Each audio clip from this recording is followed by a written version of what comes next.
Forgotten username recovery failed on Revolut Business Fix. If your Revolut Business username recovery keeps failing, don't panic. Most people get this wrong because they think Revolut still uses usernames. The surprising truth is that Revolut Business now relies on email addresses as your main login method. That means the old username recovery process no longer works. Here's the fix. Step 1. Go to the Revolut Business app or website.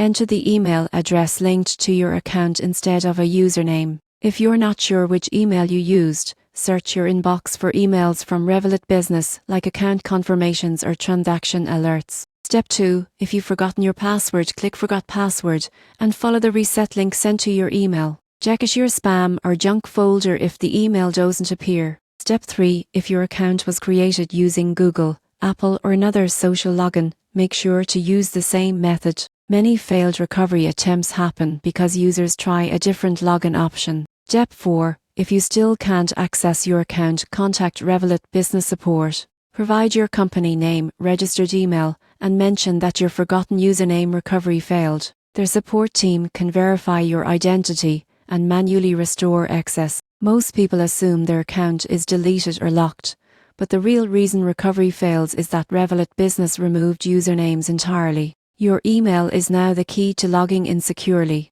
so don't stress, your account is safe. Just use your registered email, reset your password if needed, and you'll be back to managing your business finances with Revolut in no time.